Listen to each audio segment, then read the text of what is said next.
اچھا ہم ٹویٹ کیوں رہے ہیں؟ میں بیٹھے ہیں گارنٹی کے ساتھ سب بدعمالیوں کا نتیجہ ہے، سب بدعمالیوں کا نتیجہ پکا بالکل لکھ کے دے سکتے ہیں ہم۔ کاہے کا نتیجہ ہے؟ بدعمالیوں کا۔ سنیں بیٹیاں ہماری چوراہوں پہ، اور بیٹیوں آپ تم بھی سن لو اللہ کے واسطے، تمہاری عزت بیٹا ایسے ہے جیسے خزانہ ہوتا ہے، دولت ہوتی ہے، اور بیٹیوں سونے کی چیز کو یعنی خزانے کو چوراہے پہ نہیں رکھا جاتا ہے۔ اگر خزانہ چوراہے پہ رہے گا تو چوروں کی نظریں تم پہ پڑے گی، اس لیے خزانے کو تجوری میں رکھا جاتا ہے، اندر رکھا جاتا ہے تاکہ کسی کی اپنے کی بھی نظر نہ پڑ جائے۔ تمہاری عزت ایسے ہے بیٹے جیسے کیلے میں چھپا ہوا کیلا، چھلکے کے اندر چھپا ہوا۔ یہ علماء بیٹھے ہیں، بہت سمجھدار لوگ بیٹھے ہیں، جب کیلا جب تک اس کی عزت ہوتی ہے جب تک وہ چھلکے کے اندر ہوتا ہے، اور جب چھلکا کیلے کا اتار دیا جاتا ہے ہم نے اس پہ کیڑے بیٹھتے دیکھا ہے، ہم نے اس پہ مکوڑے بیٹھتے دیکھا ہے، ہم نے اس پہ گندی مکھیاں بیٹھتے دیکھا ہے۔ اس لیے بیٹی ایسے پردے میں اپنی حفاظت کے ساتھ اپنی زندگی کو گزارو جیسے کیلا پردے کے اندر رہتا ہے۔ اگر تم نے اپنی زندگی کو ایسے گزارا انشاءاللہ العظیم کسی چور ڈکیت کی لٹیرے کی نظر اس کی جرأت نہیں ہے کہ ہماری ماں اور بہن بیٹیوں کو ٹکسا۔ اور یاد رکھنا بیٹیوں جب جملہ آ گیا تو لے جاؤ، ایک میری بیٹی، ایک ہمارے خاندان کی بیٹی جب قبیلے کی عزت کو نیلام کرتی ہے، اپنے گھر والوں کی عزت میں ٹھوکر مار کے غیر کے ساتھ چلی جاتی ہے، دوسرے کے ساتھ چلی جاتی ہے، اپنی عزت کو نیلام کرتی ہے، اپنی عزت کو برباد کرتی ہے۔ بیٹیوں غور سے سن لینا، یاد رکھنا ایک دن وہ ہوگا جب تو اس گھر سے چلی جائے گی، یاد رکھنا بیٹی جس باپ نے تجھے پالا تھا آج اس باپ کی نظر چھپ گئی، جس بھائی نے تجھے پیار دیا تھا آج اس بھائی کی نظر چھپ گئی ہے، جس چاچا نے تجھے شفقت سے پالا تھا آج چاچا کی نظر چھپ گئی ہے۔ بیٹی یاد رکھنا اگر تیری نظر جھکے گی باپ کی نظر اٹھے گی، تیری نظر جھکے گی بیٹی بھائی کی نظر اونچی رہے گی، تیری نظر اگر جھکی رہے گی چاچا کی نظر اونچی رہے گی، تیری نظر جھکی رہے گی دادا کی نظر اونچی رہے گی، نانوں کی نظر اونچی رہے گی، خالوں کی نظر اونچی رہے گی، سارے رشتہ داروں کی نظر اونچی رہے گی۔ اور بیٹیوں یاد رکھنا اگر تم نے اپنی عزت کو نیلام کر دیا، تم نے اپنی عزت کو اگر برباد کر دیا، تمہاری نظر اٹھ گئی، قبیلے کی نظر جھک جائے گی، تیرا باپ چوراہے پہ کھڑا نہیں ہوگا، تیرا باپ کسی پنچایت میں جانے کے لائق نہیں رہے گا، تیرا باپ اپنے منہ کو چھپا چھپا کے اپنی زندگی گزارے گا۔ اس لیے بیٹیوں کبھی عزت کو باپ کی نیلام نہ ہونے دینا، کبھی عزت کو باپ کا داغدار نہ ہونے دینا، کبھی بھائی کی عزت کو برباد نہ ہونے دینا، کبھی ماں کی عزت کو نیلام نہ ہونے دینا۔ اس لیے بیٹیوں میں تم سے کہوں گا تم کسی کے ساتھ آوارہ لڑکے کے جب چلی جاتی ہو سب کی نظریں جھک جاتی ہے، تیری عزت برباد ہو جاتی ہے، تیرے قبیلے والے کی عزت نیلام ہو جاتی ہے، تیرے رشتہ داروں کی عزت برباد ہو جاتی ہے۔ اور ہم نے دیکھا ہے کچھ دنوں کے بعد کہتے ہیں اس کی ماں تو بھاگ کے آئی تھی، اس کی ماں تو بڑی برباد عورت تھی، جب وہ دادی بنتی ہے تو لوگ کہتے ہیں اس کی دادی تو ایسا کیا تھا گندا کام کیا تھا، اس کی دادی تو بہت گندی تھی، جب وہ نانی بنتی ہے تو لوگ وہ تانے دیتے ہیں اس کی نانی تو اس انداز کی تھی، یہ تو بھاگ کے آئی تھی، یہ تو اتنی بے عزتی عورت تھی، اس نے اپنے گھر والوں کی عزت نہیں کی تھی، یہ تو اپنی عزت کو نیلام کر کے آئی تھی۔ بیٹی جب بہو بنے گی تجھے لوگ بے عزتی کی نظروں سے دیکھیں گے، بیٹی جب تو نانی بنے گی تجھے بے عزتی کی نظروں سے دیکھیں گے، جب تو دادی بنے گی تجھے بے عزتی کی نظروں سے دیکھیں گے۔ اور یاد رکھنا جب تم محبت کے ساتھ پیار کے ساتھ گھر والوں کی مرضی سے شادی کے دن جب ودا ہوگی، یہ علماء بیٹھے ہیں ذمہ دار، جب تو اپنے گھر سے ودائی کے وقت میں جائے گی اللہ کی عزت کی قسم ہم نے کسی کونے میں باپ کو روتے دیکھا ہے، کہیں بھائی کو سسکتے دیکھا ہے، کہیں دادا کی آنکھوں میں آنسو دیکھے ہیں، کبھی چاچا کی آنکھوں میں آنسو دیتے ہیں، ہم نے کہیں ماما کو روتے دیکھا ہے، کبھی خالوں کو روتے دیکھا ہے،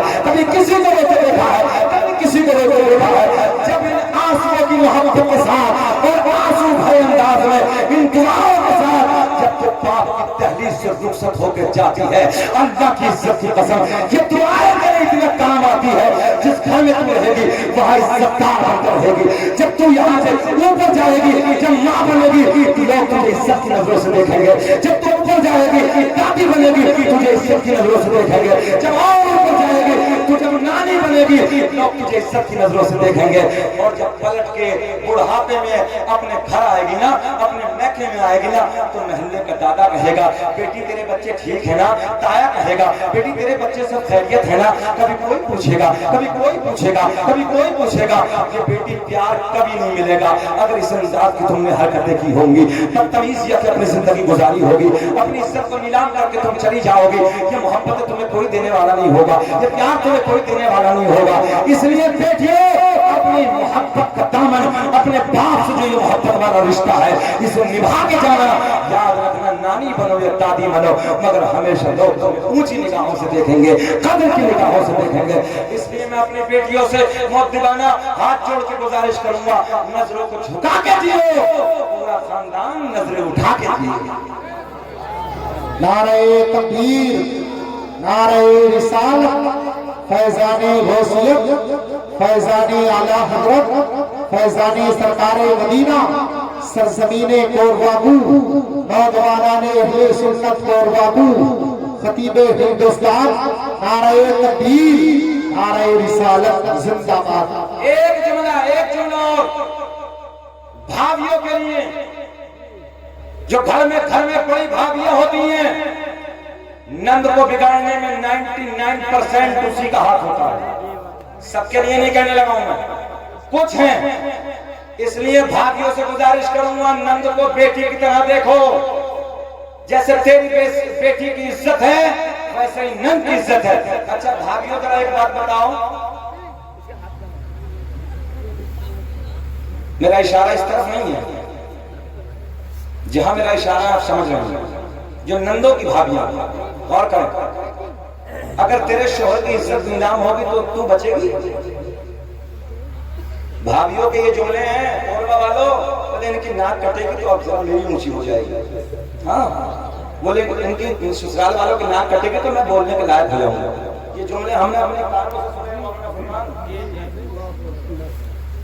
کل قیامت میں حساب دینا ہوگا، بچ کے نہیں جاؤ گا، حساب دینا ہوگا، بھابھیوں کو حساب دینا ہوگا۔ تو گھر کی ذمہ دار تھی، تجھے یہ چاہیے کہ یہ نند ہے تیری چھوٹی، تو بیٹی کی طرح پروان چڑھاتی، بیٹی کی طرح سمجھاتی۔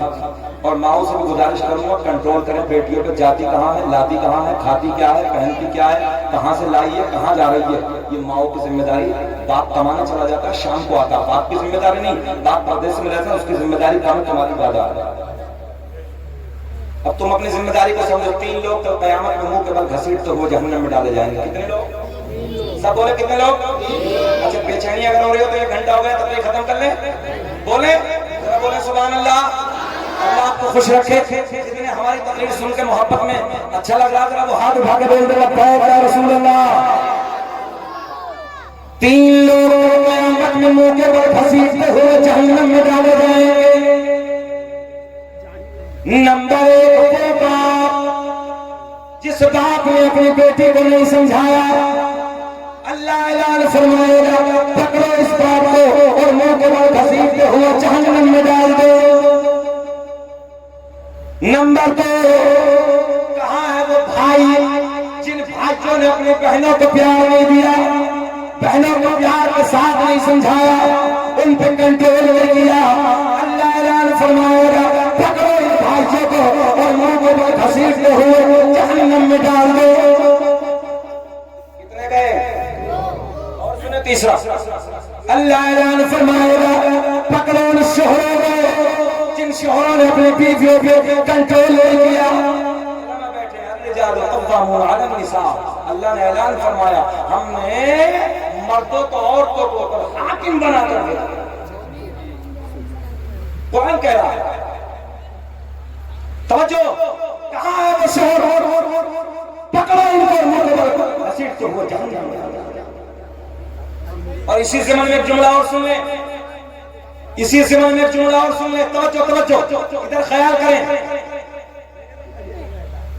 تھوڑے سے وقت کے مزے کے لیے زنا کے اڈوں کا عیاشیہ کرنے والوں سنیں، تمہارے نبی کی حدیث ہے، آقا نے فرمایا کہ قیامت میں زانی کو بھی لایا جائے گا، زانیہ کو بھی لایا جائے گا، مرد کو بھی لایا جائے گا، عورت کو بھی لایا جائے گا. غور کریں، پیاس ایسے لگی ہوگی جیسے مئی جون کے مہینے میں کتے کی زبان لٹک کے باہر آ جاتی ہے. اور ہے ایسے زبان لٹک جائے گی، پانی پانی کہہ کے پکارے گا. بڑے آسان جملے کرنے لگا ہوں. آپ لوگ ادھر دیکھیں، شاعر صاحب آ رہے ہیں، ادھر دیکھیے. کوئی اور نہیں آ رہا، جو پڑھ کے وہیں وہی آ رہے ہیں. گھبرائیے مت، آ جائیے. دیکھیں ادھر دیکھیں، دونوں کو لایا جائے گا، زانیہ کو بھی زانی کو بھی. نوجوان بچے غور کریں تھوڑے سے وقت کے لیے. زبان کیسے لٹکی ہوگی؟ جیسے مئی جون کے مہینے میں کتے کی زبان لٹک جاتی، ایسے لٹکی ہوگی. پیاس پیاس کہہ کے پکارے گا. اس کی شرمگاہ سے ایک پیپ نکلے گا. میرے آقا نے فرمایا اس پیپ میں اتنی بدبو ہوگی، اتنی بدبو ہوگی، اگر اس کی بدبو دنیا میں ڈال دی جائے تو سارے جنات اور انسان بے ہوش ہو جائیں گے. بولے اللہ اکبر. ایک پیالے میں کرنے کے بعد جب زانیہ کو اور زانی کو پینے کے لیے دیا جائے گا، سننے غور کرنا، جب پہلا گھونٹ مارے گا نیچے والا ہونٹ لٹک کے زمین پہ آ جائے گا، اوپر والا ہونٹ پلٹ کے پشت پہ گر جائے گا. شکل ایسی ہوگی جیسے خنزیر کی شکل ہوتی ہے. اہل محشر پوچھیں گے اللہ کا بدبخت یہ لوگوں کی جماعت ہے. رب اعلان فرمائے گا یہ ان لوگوں کی جماعت ہے جن لوگوں نے اپنی شرمگاہوں کی حفاظت کی. اس لیے اللہ سے توبہ، اپنے گناہوں سے معافی مانگو. اور اللہ غزالی نے لکھا ہے اللہ کی بارگاہ میں جو سچے قربہ والوں جو سچے دل سے روتا ہے نا، سنیں یہ ہاتھ بھی کل قیامت میں گواہی دیں گے، یہ آنکھیں گواہی دیں گی. علامہ غزالی نے ایک بڑی میٹھی سی بات لکھی ہے. قربہ والوں سن لو، ایک شخص کو جہنم کا حکم ہوگا، کوئی نیکی نہیں ہے، کوئی نیکی نہیں مگر اس کی آنکھ کا ایک پر. یہ آنکھ والے جو پر ہیں ان میں ایک بار رب کی بارگاہ میں عرض کرے گا مولا ایک دن تیرے عشق میں رویا تھا، ایک دن تیرے پیار میں رویا تھا، اور آنسو اتنا آیا تھا جتنا مکھی کا پر. جلدی بول دے سبحان اللہ. کتنا آنسو آیا تھا؟ جتنا مکھی کا پر. مولا تیرے پیار میں رویا تھا. اللہ کی رحمت کا جوش آئے گا، حکم جہنم کا ہو چکا مگر پہلے گواہی دے دی. اللہ نے سارے گناہوں کو معاف کر دیا، جنت کا حکم دے دی کہ جس حال میں تو رکھے وہ حال گوارا ہے، بس اتنا تو کہہ دے یہ بندہ ہمارا ہے. واہ واہ واہ، زندہ باد، بہت خوب. اللہ خوش رکھے، اللہ سلامت رکھے. سمجھ میں آئی ہے؟ سلطان بھائی کہہ رہے ہیں سمجھ میں آئی ہے. کوئی بات نہیں ہے، ایسا نہیں ہے، یہ تو محبت کا نذرانہ ہوتا ہے. بابو جا رہے ہیں نہ دادا نہیں ہو بیٹا. اے بابو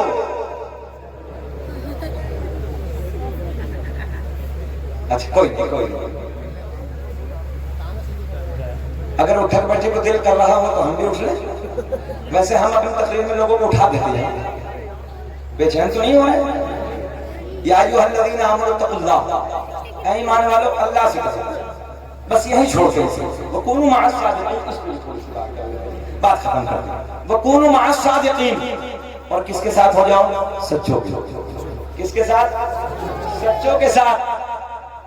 اب جب دونوں دیکھو نا، اللہ کا حکم دیکھیے اللہ سے ڈرو اور سچوں کے ساتھ. اے بابو ٹیکنیکل جملہ، اللہ سے ڈرو اور سچوں کے ساتھ. پتا چلا جب اللہ والوں کی بارگاہ میں جاؤ گے تو اللہ سے ڈرنا شروع ہو جاؤ گے. چوٹے کے پاس جاؤ گے چوٹا بنو گے، شرابی کے پاس بیٹھو گے شرابی، زانی کے پاس بیٹھو گے مکاری کی طرف. اللہ نے اعلان فرمایا وَكُونُوا مَعَ الصَّادِقِينَ، اور سچوں کے ساتھ. جب سچوں کی محفل میں بیٹھو گے تو بات سچی کرو. آج بھی لوگ جو نیک لوگوں کی محفل میں بیٹھتے ہیں، پرہیزگار لوگوں کی محفل میں بیٹھتے ہیں تو زندگی میں تبدیلی آتی ہے، زندگی میں بدلاؤ آتا ہے. حضرت ان علماء کی جماعت کے قریب بیٹھ کے تو دیکھو اور سن لیں. جملہ دے رہا ہوں علماء کی طرف سے، بخاری شریف کی پہلی حدیث انما الاعمال بالنیات. تم تو اپنے اماموں سے، اپنے مدرسوں سے یہ سوچ کے پیار کرو ان کے سینے میں حدیث و قرآن کا علم ہے، تمہارا بڑا پار. تم نے یہ دیکھ کے پیار کرنا حدیث اور قرآن کا علم ہے تمہارا بیڑا پار۔ اب دیکھو ہمارے اگر کوئی کالے قلم ہے مولوی کے تو قبر میں اپنی جائے گا نا، تمہاری نہیں جائے گا وہ، مگر تمہارا کام ہو گیا۔ اس لیے تم اپنے علماء سے پیار کرو، اپنے علماء سے محبت کرو۔ وَقُولُوا مَعَ الصَّادِقِينَ، آخری بات کو سننے بڑا مزہ آئے گا۔ سرکار غوث اعظم کا حضرت حوالے سے بہت پیار کا واقعہ سنیں۔ سرکار غوث اعظم رضی اللہ تعالیٰ عنہ بغداد کی وادیوں میں، بغداد کے مدرسے میں 13 زبانوں میں درس دے رہے ہیں۔ کتنی زبانوں میں؟ اے بیٹا، اے بیٹیا، میرے بڑھیا بیٹا، میرے لال بیٹا، کتنی زبانوں میں؟ 13 زبانوں میں درس دے رہے ہیں۔ ایک بہت بڑے عالم دین، دل میں شوق پیدا ہوتا، جیسے ہمارے آپ کے ہوتا یار چلو بریلی شریف چلتے ہیں، چلو محررہ شریف چلتے ہیں، چلو فلاں خانقاہ بھی چلتے ہیں اللہ والے سے ملاقات کے لیے۔ ایسے دل میں خیال آیا بڑے عالم دین ہے، رخ کیا بغداد کا۔ رخ کدھر کا کیا؟ جلدی بولے، بغداد کا رخ کیا بغداد کا۔ دل میں ارادہ کیا تھا؟ اللہ والے کی بارگاہ میں، بڑا علم ہے، بڑا تقویٰ ہے، بڑی پرہیزگاری ہے، ملاقات کے لیے۔ اے بیٹیا کہاں جا رہی ہو؟ بیٹے بیٹھ جاؤ، بیٹے بیٹھے آرام سے، بیٹے بیٹھے آرام سے، بیٹھ جاؤ۔ اور بھی باتیں ابھی اور بھی سننے ملیں گی، بہت اچھی باتیں ملیں گی۔ یہ موقع، یہ جلسہ جو ہوتا ہے گاؤں میں ایسا ہوتا ہے جیسے عید کا دن ہوتا ہے، توجہ ہے۔ آج بھی بہار بنگال میں جا کر دیکھو، وہ لوگ یہ کہتے ہیں ہمارا بمبئی سے عید پہ نہیں آئے گا، بقرہ عید پہ نہیں آئے گا، مگر جلسے والے دن ضرور آئے گا۔ ہاں، اتنی دھوم دھام سے وہ جلسہ کراتے ہیں، اتنی رنگت ہوتی ہے ان کے جلسے میں، پوچھئے نا آپ۔ جو مہمان بمبئی سے نہ آئے، ارے چلو یہی کر لیتے عید و بقرہ عید، جلسے والے نہیں آئے۔ ہاں، اور ان کا رنگ الگ ہوتا ہے، تو اس لیے جلسے روز روز نہیں ہوتے ہیں، یہ علماء کے دین ہیں، کمیٹی والوں کی محبتیں ہیں، تو آپ لوگ بھی سب لوگ سن کے جائیں۔ تو بڑے عالم دین سرکار غوث اعظم کی بارگاہ میں آتے ہیں۔ آخری جملہ سنیں، سرکار